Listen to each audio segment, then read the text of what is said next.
Welcome to B6 news. Jangedu Bhupalpally get together cricket పోటీలను ప్రారంభించిన మాజీ ఎమ్మెల్యే గండ్ర. భూపాలపల్లి సుభాష్ కాలనీలో నిర్వహిస్తున్న Jangedu Bhupalpally get together 2025 cricket పోటీలను ప్రారంభించిన భూపాలపల్లి మాజీ ఎమ్మెల్యే గండ్ర వెంకటరమణారెడ్డి. ఈ సందర్భంగా మాజీ ఎమ్మెల్యే గండ్ర వెంకటరమణారెడ్డి క్రీడాకారులను పరిచయ కార్యక్రమం అనంతరం కేక్ కట్ చేసి క్రికెట్ పోటీలను ప్రారంభించారు.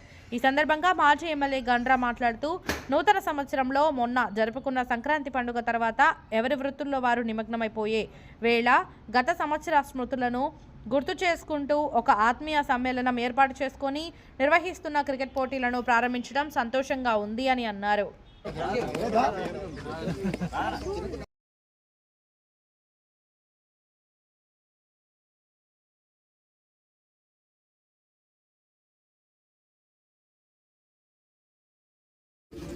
Jangedu Bhupalpally cricket get together 2025 మరి క్రీడల ప్రారంభోత్సవం సందర్భంగా ఈ భూపాలపల్లి పట్టణంలో ఉండేటువంటి క్రీడాకారులందరికీ కూడా హృదయపూర్వకమైనటువంటి స్వాగతం, సుస్వాగతం.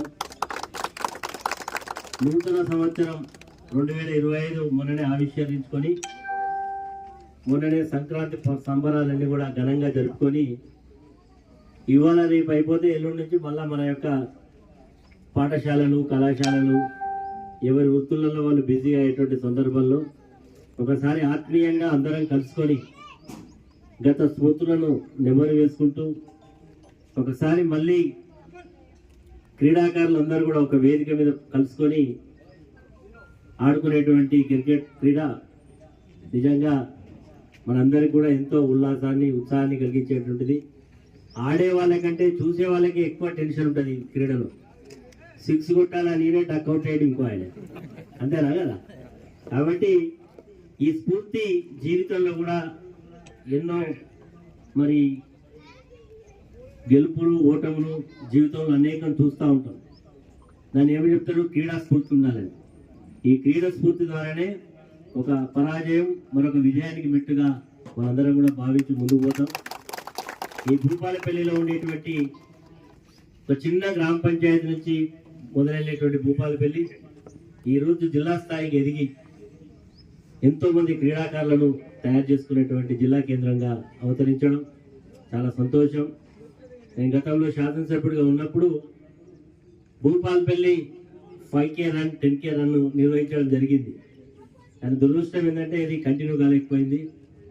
మరి తప్పకుండా మనం అందరం కూడా ఏకమై ఈ భూపాలపల్లి యొక్క కీర్తి ఖ్యాతులను, మన క్రీడాకారులను కూడా ముందుకు తీసుకెళ్ళడానికి మనం అందరం కూడా ప్రయత్నం చేయాలి. ఈరోజు ఈ గ్రౌండ్ నేను రెండోసారి ఎమ్మెల్యేగా అయిన తర్వాత నిరుపయోగంగా చెత్త చెదారంతో ఎందుకు పనికి రాకుండేటువంటి గ్రౌండ్ను భవిష్యత్ తరాలకు మీలాంటి క్రీడాకారులు ఆడుకోవడానికి నేను ఒక క్రీడా ప్రాంగణం చేయాలనే ఉద్దేశంతో ఇండోర్ గేమ్స్, అవుట్డోర్ గేమ్స్ అన్నీ కూడా ఏర్పాటు చేసి మరి కోట్లాది రూపాయలు ఖర్చు పెట్టి ఒక స్విమ్మింగ్ పూలు, ఒక ఇండోర్ స్టేడియము, ఆడిటోరియము అన్నీ కూడా ఏర్పాటు చేయడం జరిగింది. ఆ కాంట్రాక్టర్ కొద్దిగా మరి పనులు మొదలెట్టడం జాప్యం జరిగినా తప్పకుండా రాబో రోజుల్లో ఇది అందరి క్రీడాకారులకు ఒక వేదిక అవుతుంది.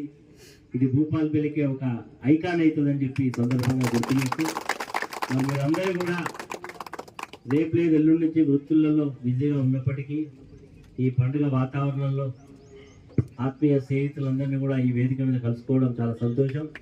అందులో నన్ను కూడా ఆహ్వానించినందుకు మీ అందరికీ కూడా హృదయపూర్వకమైనటువంటి ధన్యవాదాలు, కృతజ్ఞతలు తెలియజేస్తూ మీరందరూ కూడా కేవలం ఇక్కడ ఆడడం కాదు, మరి ఈరోజు క్రికెట్ క్రీడకి ఎంత ప్రాముఖ్యత ఉందో మనం చూస్తూ ఉన్నాం. IPL మరి ఒక్కొక్క క్రీడాకారి యొక్క ధర ఎంత పలుకుతుందో మీరు చూస్తున్నారు. 5 కోట్లు, 10 కోట్లు, 12 కోట్లు.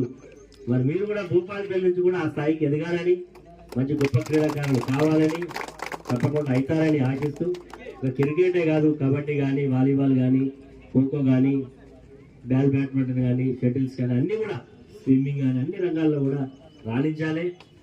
చాలా బాధాకరం ఏంటంటే ఒలింపిక్స్ అయినప్పుడు కానీ, ఏషియన్ గేమ్స్ అయినప్పుడు కానీ, ప్రపంచ స్థాయిలో క్రీడలు జరిగినప్పుడు 140 కోట్ల జనాభా కలిగిన మన భారతదేశానికి వచ్చేటువంటి మెడల్స్ ఆ స్థాయిలో రాకుండా ఉండడం అనేది కొంత నిరాశ కలిగిస్తూ ఉన్నది.